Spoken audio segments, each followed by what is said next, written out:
Gracia Eterna, Iglesia Bautista en West Valley City, Utah. Somos una iglesia centrada en la suficiencia de las Escrituras, formando discípulos que proclamen, enseñen y vivan el Evangelio. Prepare su corazón para oír la poderosa palabra de Dios.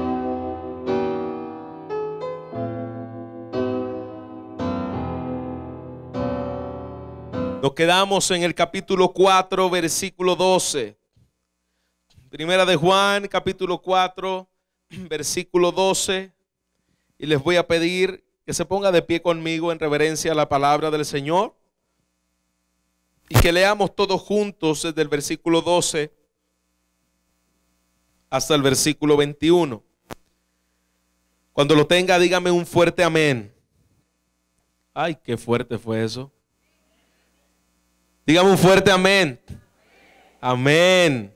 Dice la palabra del Señor: nadie ha visto jamás a Dios.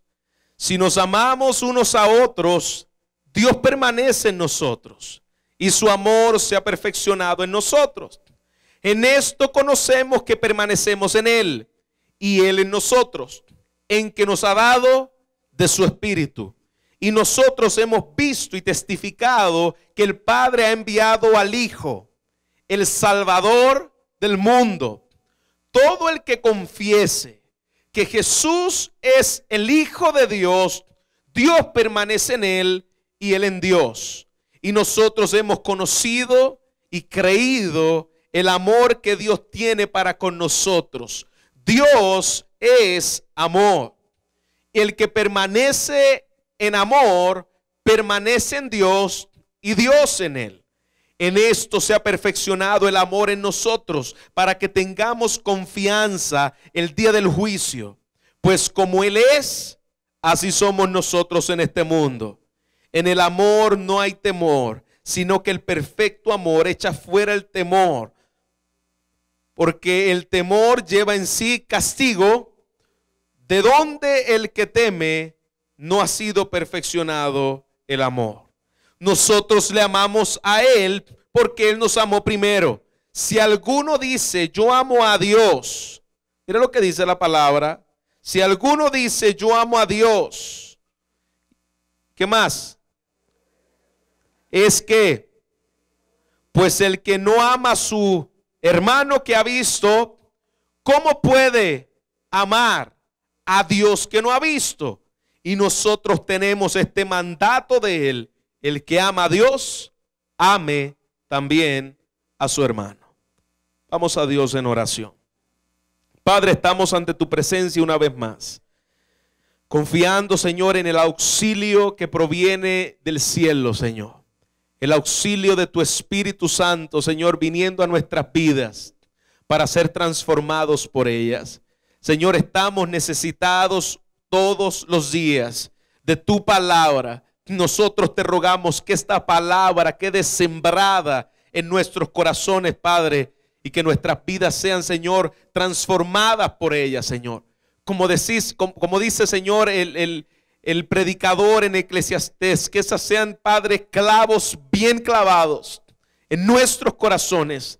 Y que estos clavos, Señor, queden ahí y podamos recordarnos, Señor, cada vez, Señor, que sintamos el peso, Señor, de esta palabra en nuestro corazón, recordándola, Señor, durante la semana, durante el mes, durante nuestra vida. Que esta palabra hable, marque el corazón de tus hijos, Padre, y que no salgamos igual de este lugar. Te lo pido en el nombre de Jesucristo, tu Hijo amado. Amén. La iglesia dice: amén. Puede tomar asiento, iglesia. Quiero comenzar este sermón haciendo que usted se imagine conmigo que en el día de hoy yo puse en la banca donde usted está sentado, debajo de donde usted está, se encuentra un detector de mentira. ¿Qué le parece? Debajo de donde usted está sentado se encuentra un detector de mentira. Y yo le voy a pedir a nuestra hermana María del Carmen que comience a ponerme en la pantalla de al frente cada uno de los nombres que están aquí. Es broma. Y el medio del detector de mentiras va a comenzar a cuando comiencen a hacerles preguntas que yo les voy a hacer a ustedes y que usted va a comenzar a contestarse, va a salir en medio del detector de mentiras la realidad que se encuentra en su corazón. ¿Qué les parece esa? ¿Les parece bien? ¿Cómo se sentiría usted si en el día de hoy pudiéramos tener un detector de mentiras y lo pondríamos en cada uno de ustedes? Y la pregunta que yo le haría y que saldría en la pantalla de al frente sería: ¿eres realmente cristiano? Y en algunos el detector de mentiras botaría hasta humo. ¿Por qué? Porque algunos podrían contestarse y podrían decir: bueno, yo sí realmente soy cristiano. Las respuestas de otros serían: yo no estoy seguro si realmente yo soy cristiano. Y otros a saber qué dirán. Pero los primeros que tal vez dicen: tú eres cristiano, y algunos contestan con certeza: sí, yo soy cristiano. Y tal vez la prueba del detector de mentira, el polígrafo, te dice: eres un mentiroso. La prueba del polígrafo, si alguno de nosotros nos pudieran hacer en el día de hoy la prueba del polígrafo, la pregunta que yo te haría en el día de hoy: ¿qué saldrías? ¿Saldrías mentiroso o saldrías realmente siendo honesto con usted mismo, estando en la condición que está, diciendo: yo reconozco honestamente que yo no soy cristiano? Y tal vez pase la prueba del polígrafo. Ya está sonando el polígrafo por ahí, ¿ve? Las pruebas de detector de mentiras se revolcaron aquí. Están sonando. Es broma. Yo sé que aquí hay pueblo escogido de Dios, pero a la misma vez yo sé que algunos de los que estamos aquí deberíamos evaluarnos si saldrán como mentirosos o no saldrían como mentirosos en la prueba del polígrafo. Puesto esto, iglesia, la realidad de que nuestros corazones necesitan ser examinados, Juan precisamente en esta carta ha venido señalando como un detector de mentira las áreas en nuestra vida o prácticas en nuestra vida para hacernos ver si realmente somos o no somos cristianos. Y es lo que ha venido haciendo Juan en toda la epístola de Juan. Él habla de la incompatibilidad de la prueba moral, ya eso lo hemos visto anteriormente. Él habla de los que andan en luz y guardan sus mandamientos. Él habla de la prueba del amor los unos con los otros. Él ha hablado de la prueba doctrinal para que nosotros podamos ver si realmente estamos o no estamos en Dios. Juan ha estado diciéndonos en todos estos capítulos que hemos estado leyendo, si decimos que tenemos comunión con Él, pero andamos en tinieblas, no pasó la prueba de mentira. Si decimos que tenemos, si yo tengo comunión con Él, pero andamos en tinieblas, no pasaste la prueba de mentira. El que dice yo le conozco y no guarda los mandamientos es mentiroso y no pasó la prueba de mentira. Juan te está haciendo ver, te está poniendo en el polígrafo espiritual por medio de su palabra para que tú te des cuenta en dónde es que tú estás. Él no te va a dejar en la misma condición, porque el Espíritu Santo ha inspirado precisamente a este apóstol para que tú y yo podamos salir de aquí entendiendo si soy o no soy del Señor. Si alguno dice yo amo a Dios, otra prueba del polígrafo. Si alguno dice yo amo a Dios y yo les preguntare, iglesia, ¿cuántos de los que están aquí aman al Señor? Y tal vez se escuche un fuerte amén. Pero aquí Juan está diciendo, antes de que el polígrafo te deje caer como mentiroso, piensa lo que estás diciendo. Si alguno dice yo amo a Dios y no ama a su hermano, es mentiroso y no pasa la prueba de mentira. Es lo que estaremos viendo en el día de hoy. Otra de las pruebas de Juan para que nosotros podamos entender si realmente le pertenecemos a Dios o no le pertenecemos a Dios. y necesitamos volver a hablar de lo que Juan ya nos ha hablado en medio de los capítulos pasados y los versículos pasados, que es la prueba del amor. Pastor, ¿por qué Juan vuelve a enfatizar otra vez algo que ya hemos tocado aquí? Iglesia, si hay algo en que nosotros debemos enfatizar, si hay algo en que nosotros debemos profundizar, si hay algo en que nosotros necesitamos ser perfeccionados, es precisamente en el amor. Es muy fácil de caer en amar. Es muy fácil decir que yo amo a alguien hoy y mañana decir que no lo amo. No es posible decir que amamos a Dios y dices a ese que me cae como bomba, yo no quiero verlo ni en pintura. Yo no quiero saber de él. Si me lo encuentro en el mall y va por el lado izquierdo, yo me voy por el ala derecha, porque yo no lo quiero ni saludar. Yo quiero decirte algo en el día de hoy. Eso no puede ser posible en un cristiano. En un verdadero hijo de Dios no es posible de que tú le digas que tú amas a Dios y que Dios es todo en tu vida, cuando ni tan siquiera puedes ver a una persona en la cara porque te cae mal, porque no la soporto, porque usted no sabe lo que me hizo. No es posible que un verdadero hijo de Dios esté en estas condiciones. Pero vamos al primer punto del sermón en el día de hoy. Vamos a mirar entonces la invisibilidad de Dios. Y pastor, ¿qué tiene que ver la invisibilidad de Dios con el tema principal que estamos viendo, que es precisamente el amor a Dios se revela en el amor a tus hermanos? ¿Qué quiere decirnos Juan cuando nos dice en estos capítulos y nos habla acerca de que Dios es invisible? Ve conmigo al versículo 12. Dice la palabra: nadie ha visto jamás a Dios. ¿Y qué tiene que ver que nadie ha visto jamás a Dios con que yo ame a mi hermano? Ya vamos a ver claramente. Si nos amamos unos a otros, Dios permanece en nosotros y su amor se ha perfeccionado en nosotros. Y en esto conocemos que permanecemos en Él y Él en nosotros, en que nos ha dado su Espíritu. Nosotros hemos visto y testificado que el Padre ha enviado a su Hijo, el Salvador del mundo. Miremos estos versículos de manera detallada. Juan le está diciendo, Dios es Espíritu.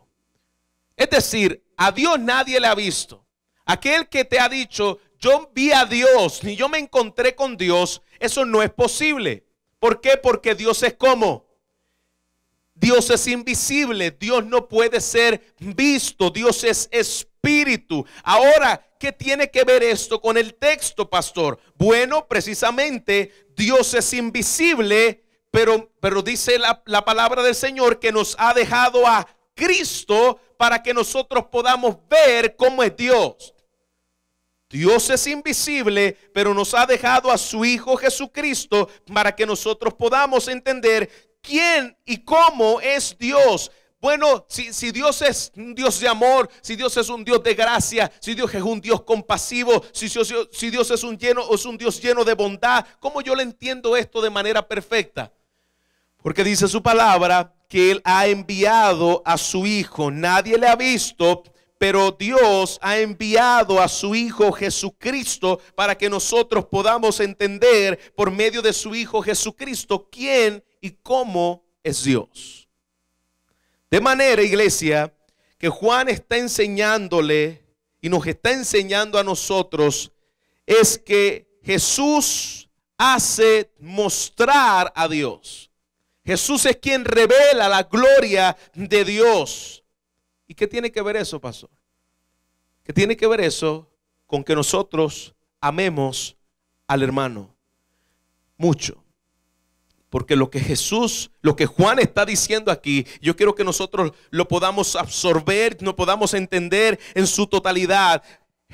Juan está diciendo que así como Dios nadie lo puede ver y solamente se revela a través de Jesús, nosotros revelamos precisamente a Dios, el Dios que nosotros hemos dicho creer por medio de Jesucristo. Es decir, nuestro amor se hace a Cristo visible. Así como nadie ha visto a Dios y nadie puede conocer a Dios porque Dios es invisible y se dio a conocer por medio de Cristo, de esa misma manera está diciendo el apóstol Juan: tú que dices amar a Dios, otros los van a conocer por medio del amor que ellos ven en ti, porque Dios es invisible, pero tú reflejas ese amor para con los demás. ¿Está conmigo, iglesia? A Dios nadie le ha visto, pero nos ha dejado a nosotros, y esto es poderoso, como representantes de Él para mostrar el amor de Dios a la tierra. Por eso es que comienza diciendo el versículo: Dios es invisible y nadie le ha visto jamás. Para que nosotros podamos entender, así como Jesús se reveló a esta tierra, de esa misma manera nosotros tenemos la responsabilidad de mostrar a Dios en medio de su pueblo, por el amor que nosotros le tenemos a su pueblo. ¿Está conmigo? Que tiene que ver que Dios es invisible y que ha revelado a su Hijo en Jesucristo. La evidencia del amor de Dios en nosotros mostrará la presencia de Dios misma en nuestras vidas. Si tú tienes amor, un amor sacrificial, un amor que se entrega por su hermano, es precisamente porque tú estás demostrando que Él vive en ti. Que la presencia del Espíritu Santo mora en estos corazones por causa de que amamos a nuestros hermanos. Esa es la gloriosa iniciativa de Dios. El amor perfecto de Dios derramado a nuestras vidas. Como dice Jeremías 31, dice: con amor eterno te he amado, por tanto te prolongué misericordia. Nosotros hemos sido amados por un Dios que no nos amó en una etapa de la vida. Nosotros creemos y hemos creído en un Dios que dice la palabra del Señor que con amor eterno te he amado. Es decir, Él no te amó cuando Cristo vino a morir en la cruz. Él te amó en la eternidad y por lo tanto Jesucristo vino a morir en la cruz por ti, por ese amor eterno. No es un amor que comenzó en una etapa de la vida. No es un amor que comenzó en que Dios vio algo en ti para amarte. ¿Cuándo comenzó el amor de Dios? Si yo le preguntara a iglesia, ¿cuándo Dios te comenzó a amar? ¿Qué usted me diría? En la eternidad, con amor eterno te he amado. Es decir, no ha habido periodo en el tiempo de la historia en que Dios comenzó a amarte a ti. Tú fuiste amado por Dios en la eternidad pasada. Es decir, eso sería un error, eternidad pasada, porque la eternidad siempre ha sido un presente para Dios.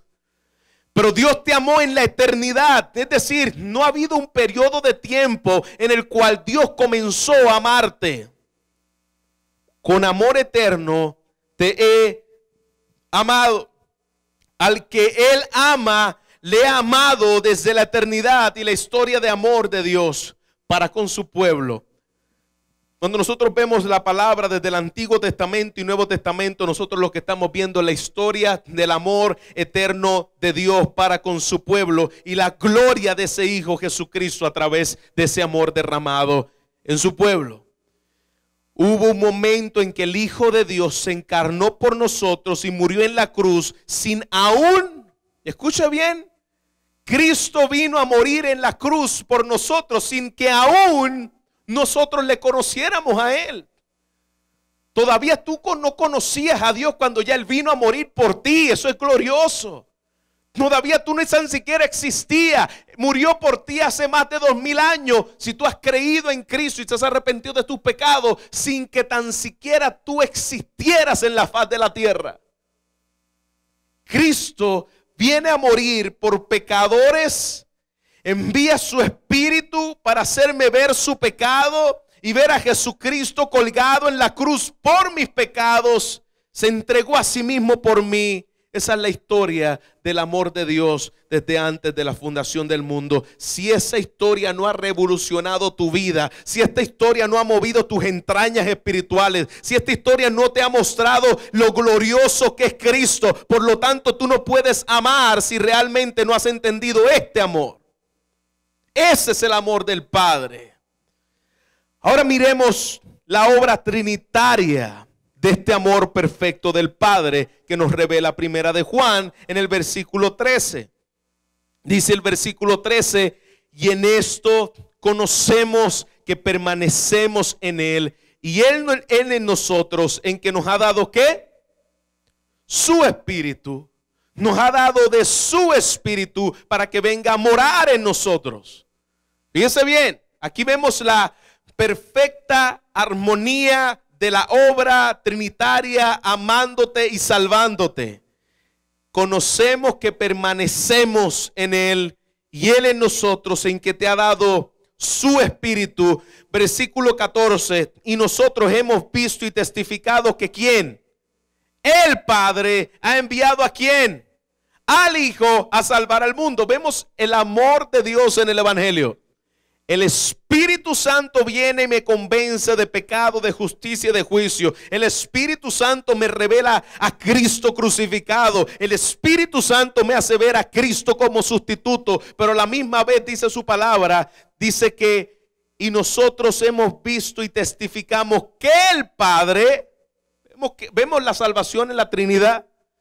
La salvación es una obra trinitaria. Nosotros hemos testificado que el Padre, aquel arquitecto, diseñador de la salvación del hombre, Dios fue quien diseña, Dios Padre diseña la salvación, y dice su palabra, y envía al Hijo a salvar al mundo. Veamos la obra de la Trinidad: el Espíritu que me convence de justicia y de juicio, el Padre que planea la salvación y Cristo que viene a ejecutarla. Todo aquel que confiese que Jesús es el Hijo de Dios, dice su palabra, permanece en Él y Él en Dios.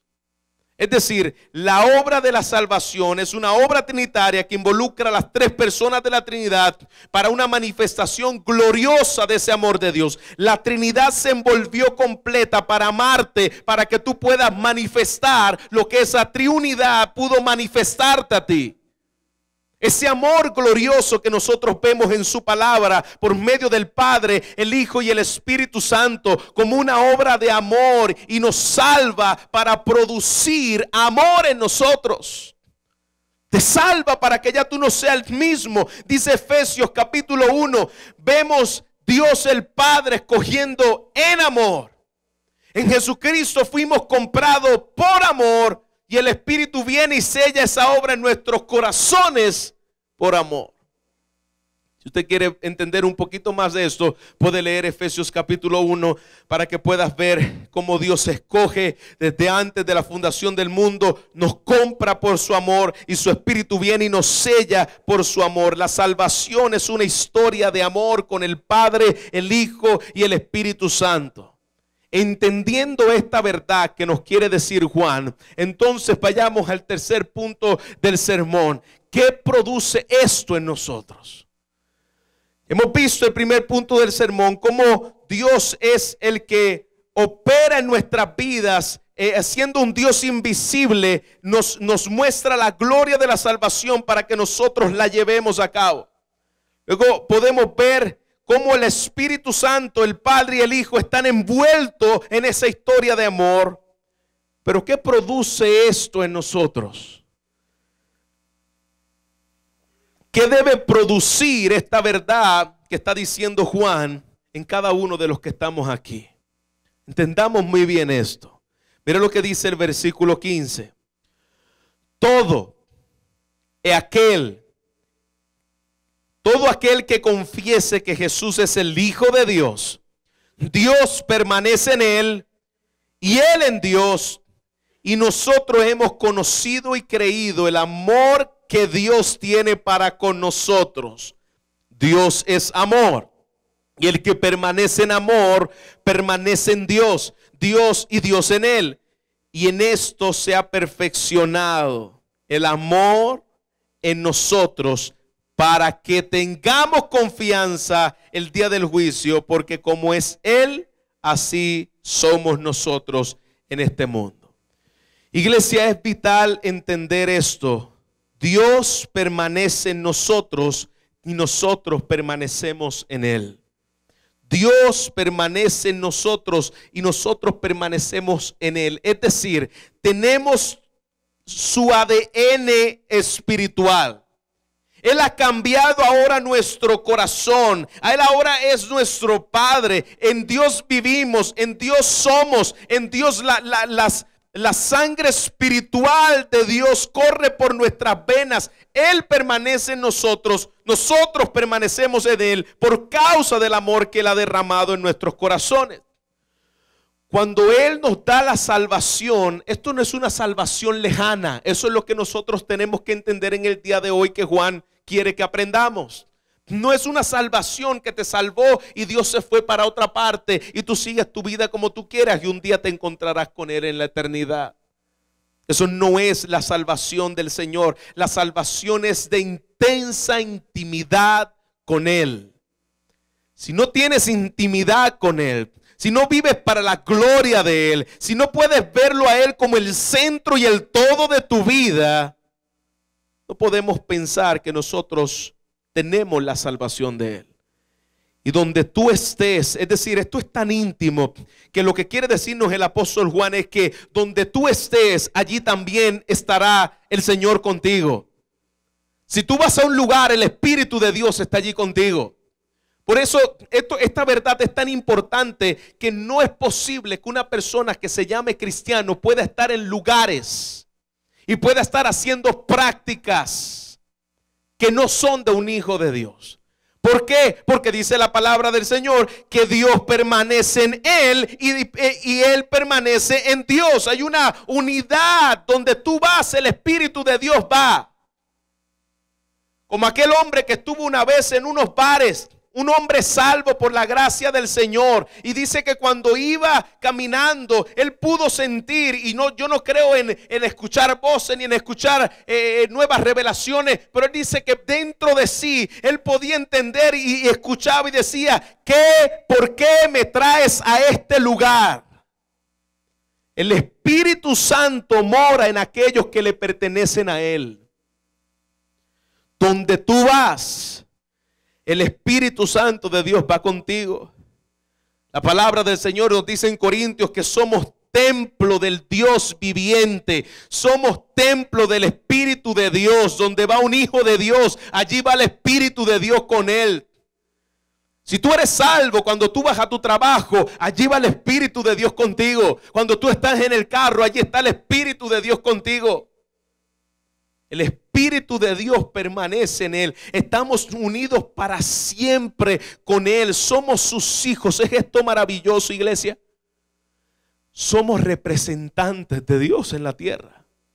Dios te puso como su representante. Donde tú vas, eres un embajador del reino de Dios porque Él habita en ti.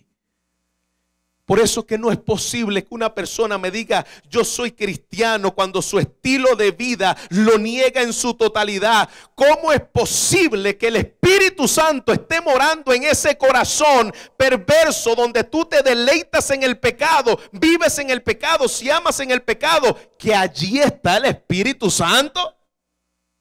¿Es posible que el Espíritu Santo esté en un lugar donde le aborrece, donde practica el pecado, donde se deleita en el pecado, donde ama el pecado, que allí está el Espíritu Santo? No, no es posible. El Espíritu Santo esté en un lugar donde Él no es honrado, donde Él no es temido. Y yo no estoy hablando de que la gente tenga que vivir en un perfeccionismo moral. Yo lo que estoy diciendo es que si realmente el Espíritu de Dios está en ti, Él no te va a dejar hacer las prácticas de pecado, ni deleitarte en el pecado que te deleita. No es posible. No es posible. O está el Espíritu Santo en ti o no está el Espíritu Santo en ti, pero Él no entra y sale. Que hoy está y mañana no. O está viviendo en tu vida o no está. Uno que ha sido transformado por el amor de Dios no puede hacer otra cosa que amar. uno que ha sido transformado por el poder y la presencia de Dios, ama, vive amando. Versículo 17.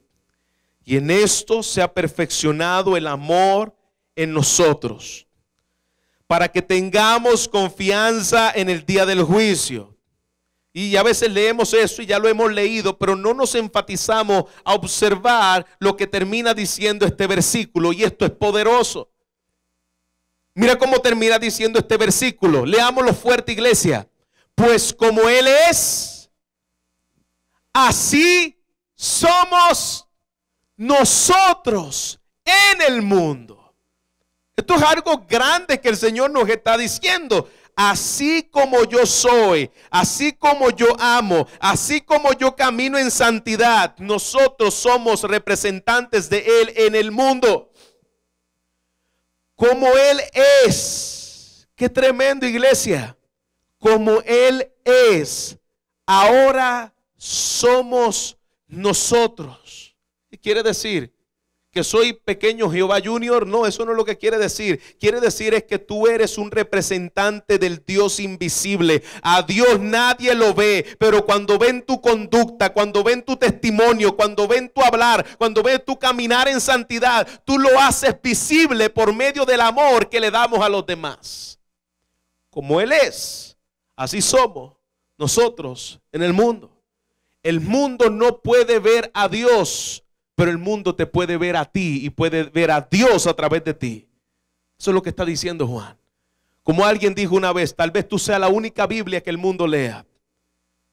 A Dios nadie la ha visto, pero pueden ver el testimonio, la vida de aquel que ha sido cambiado y transformado por el Espíritu Santo. Esa es la obra de santificación que Él está haciendo en nosotros. Él nos está moldeando y Él nos está volviendo al carácter de Cristo para que otros puedan ver a Cristo en ti y para que otros puedan gustar de lo que tú estás gustando por medio de la predicación que tú le vas a dar a esa persona. Tú eres un representante de Dios como hijo suyo. Si estamos convencidos de esto, ¿por qué no amas? ¿Por qué no amas a los demás? Si Dios mora en mí, si Él habita en mí, si nosotros le pertenecemos a Él y somos representantes de Él, nosotros sabemos que estamos en Dios, dice su palabra, porque amamos. Y esta palabra es fuerte, iglesia. Esta palabra nos va a pegar a muchos de nosotros. Nosotros sabemos que estamos en Dios porque yo le estoy amando como Él me amó. Yo estoy mostrando ese amor que Él derramó en la Trinidad conmigo. Yo le estoy derramando y mostrándoselo a otro. Iglesia, muestra tú el ADN espiritual de Dios si estás amando a los demás. Muestras el ADN espiritual de Dios si estás amando a los demás. Y debemos ser, dice Juan, que debemos ser perfeccionados en ese amor. Quiere decir, pastor, que yo tengo que amar perfectamente tal y como lo hizo Jesús. Yo no estoy diciendo que lo estés haciendo, ni que tal vez tengas la capacidad de hacerlo en su plenitud, pero sí te estoy diciendo lo que dice Juan. Perfecciónate, perfeccionémonos en el amor de Dios. Es decir, que cada día mi amor y mi estilo de vida se parezca más al de Él. Y esa palabra perfeccionándonos en amor la repite Juan en estos textos 3 veces. Versículo 12 dice: y su amor se ha perfeccionado en nosotros. Versículo 17 dice: y en esto se ha perfeccionado el amor en nosotros. Versículo 18 dice: y en el amor no hay temor, sino que el perfecto amor echa fuera el temor, porque el temor lleva en sí castigo, donde el que teme no ha sido, una vez más, por tercera vez, perfeccionado en el amor. Podemos ver que Juan está diciendo, en ese amor de Dios, en ese amor que Dios ha revelado para con los suyos, nosotros debemos ser perfeccionados en ese amor. Debemos crecer en ese amor. No es algo fácil, porque no es algo que viene de nosotros, no es algo tan fácil para nosotros. Sin embargo, es debido a que Dios nos amó primero en que nosotros entonces podemos amar a los demás. Y Juan lo vuelve a enfatizar aquí. No vas a poder perfeccionarte en el amor de Dios porque vayas a unas clases de amor. No vas a perfeccionarte en el amor de Dios porque hagas una mantra mágica. Vas a perfeccionarte en el amor de Dios precisamente porque dice su palabra, versículo 19, vaya conmigo ahí. Nosotros le amamos a Él porque mi libre albedrío me hizo amarle. ¿Es lo que dice su palabra? Nosotros le amamos a Él porque Él vio que yo le amaría primero y entonces Él me amó. Nosotros le amamos a Él porque Dios miró en el futuro y vio que yo le iba a escoger a Él y por eso Él me escogió. La palabra de Dios dice, nosotros le amamos a Él porque Él nos amó primero. Por causa de que yo entiendo cómo fue que Él me amó a mí, es lo que me impulsa que yo pueda entonces amar a los demás. Él me amó cuando yo estaba muerto. Él me amó cuando yo era su enemigo. Él me amó cuando yo le aborrecía. Él me amó cuando yo estaba lejos de Él. Por causa de ese amor, nosotros le amamos a Él precisamente porque Él nos amó primero. De manera que cuando yo entiendo ese amor de Dios, Él quiere que yo entienda ese amor de Dios, dice su palabra, para que el día del juicio, dice el versículo 18, y en el amor no hay temor, sino que el perfecto amor echa fuera el temor, porque el temor lleva en sí castigo. ¿Qué quiere decir Juan aquí al decir que cuando tú entiendes que el amor de Dios, se va en ti el temor a Dios? Y ese temor, yo no estoy diciendo que cuando tú entiendes el amor de Dios ya no le temes a Dios. Pero no es un tipo de temor que tú le tienes a Dios como aquel hijo que se está escondiendo porque Él te va a hacer algo. Aquel hijo que se esconde de su padre porque le teme al padre porque el padre le va a hacer algo. Ese no es el temor que nosotros debemos tener a Dios. Nosotros tenemos un temor reverente, un temor en amor, un temor en que yo sé lo que Dios ha hecho por mí. Yo sé cómo Él me ha salvado. Yo he visto la obra poderosa que Él ha hecho en mi vida. Yo le temo porque le amo. No es un temor de miedo. Por eso que la doctrina de miedo no es la doctrina que nosotros debemos predicar para que la gente pueda venir a Cristo. Debemos predicar a Cristo y a ese crucificado, porque ahí se manifiesta el amor de Dios. De manera que el perfecto amor, dice su palabra, echa fuera el temor.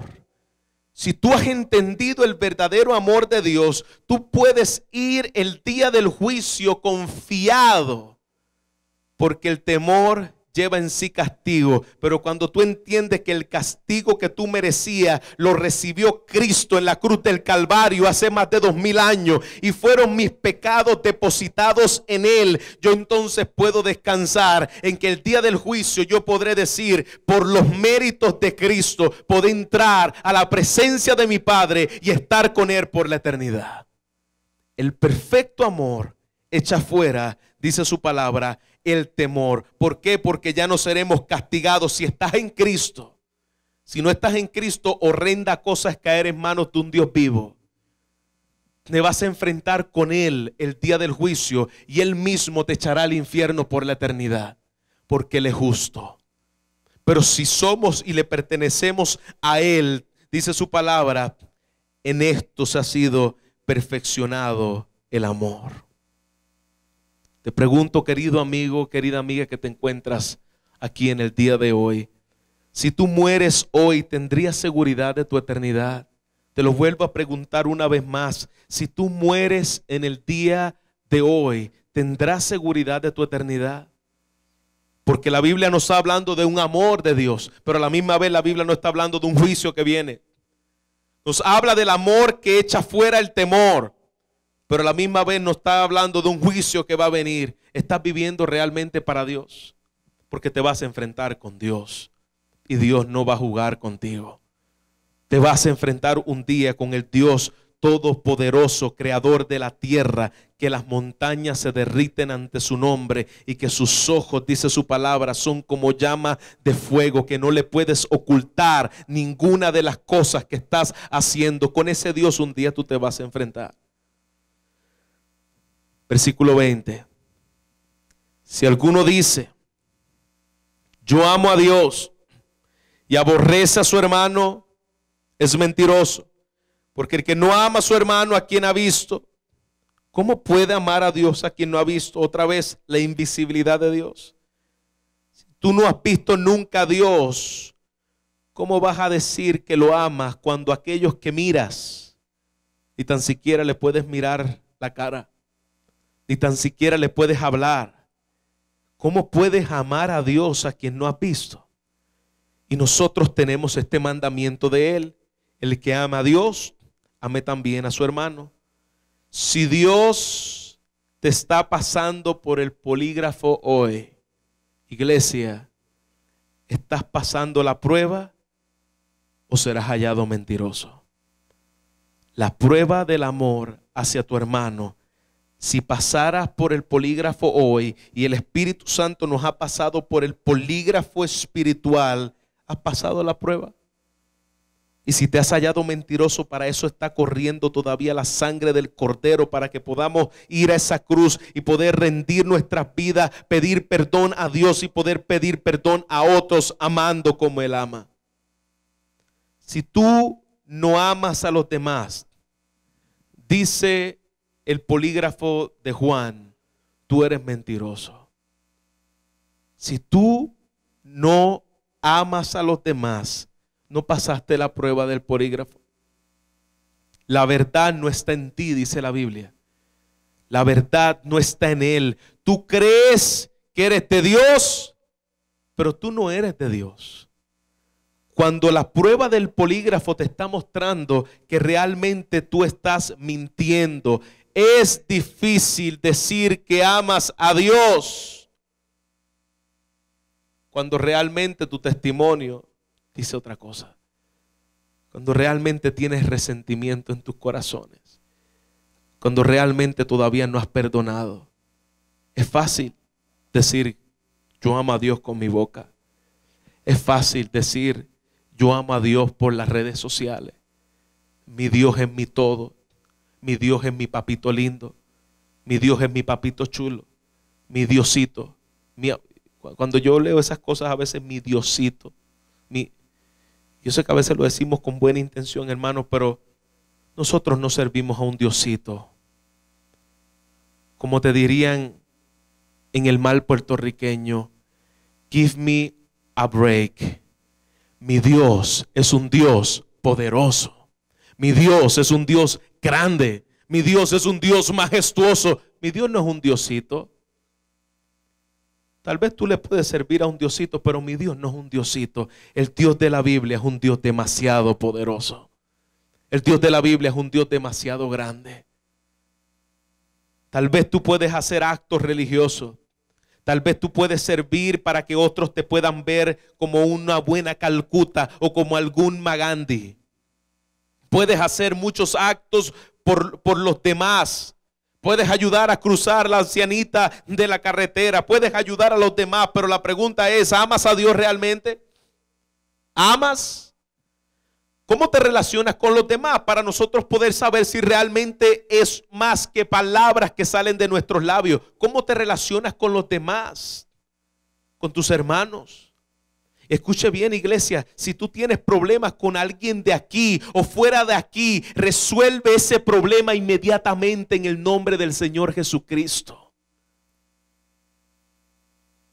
El problema que tengas con tu hijo, el problema que tengas con tu hermano, el problema que tengas con tu esposa, el problema que tengas con un hermano de la iglesia, el problema que estés enfrentando con un familiar lejano que te está causando problemas, resuelve ese problema urgentemente, porque te estás corcomiendo por dentro. tus huesos espirituales se van a comenzar a secar. Necesitas resolver urgentemente este problema. ¿Por qué, pastor? Porque necesitamos, dice su palabra, ser perfeccionados en el amor. Ese texto nos confronta si realmente somos cristianos y si estamos siendo representantes del amor de Dios en la tierra. No es posible decir que yo amo a Dios, que yo le sirvo, que Él es mi todo, cuando tú tienes resentimiento, amarguras en tu corazón y conflictos sin resolver con familiares, amigos y peor aún,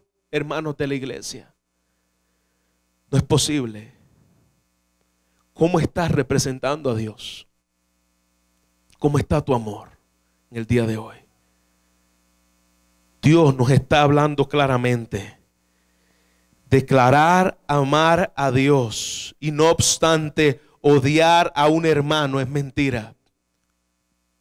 Aunque prediques, aunque seas pastor, aunque seas un diácono en la iglesia, aunque seas un ujier en la iglesia, aunque lleves 45 años en la iglesia, si tú dices que amas a Dios, si tú tienes una amargura contra tu hermano, no puedes resolver este asunto. La palabra del Señor te está diciendo, es mentira. Es mentira. Tener comunión con Dios mientras caminas en tinieblas. Es mentira tener comunión con Dios mientras estás en pecado. Es mentira decir que conoces a Dios mientras no guardas sus mandamientos. Eso es una total mentira. Juan te dice, mentiroso, no me amas. Porque amar a alguien que no podemos ver, ahí está la prueba. Amar a alguien que no podemos ver puede parecer fácil, pero se requiere primero que seamos capaces de amar a aquellos que podamos ver.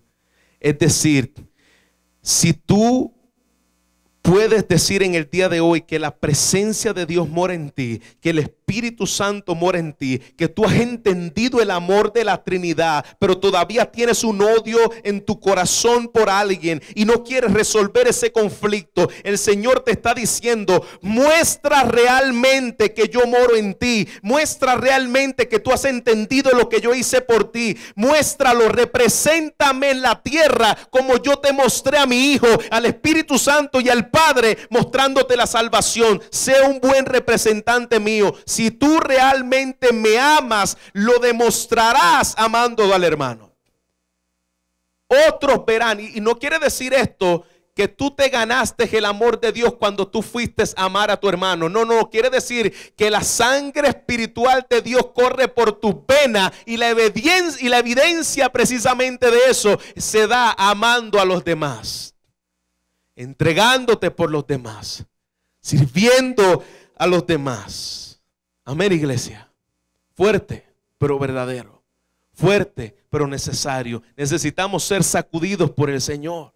Necesitamos que el Espíritu Santo nos muestre estas verdades que muchas veces las obviamos y que vayas a la presencia del Señor. Ve a la presencia de Dios y podamos resolver esto de manera urgente. Si usted tiene un conflicto con alguien, al salir de este lugar, comience a orar y a pedirle al Señor, ¿cuándo vamos a resolver esto? Gracia Eterna, Iglesia Bautista en West Valley City, Utah. Somos una iglesia centrada en la suficiencia de las Escrituras, formando discípulos que proclamen, enseñen y vivan el Evangelio. Prepare su corazón para oír la poderosa palabra de Dios.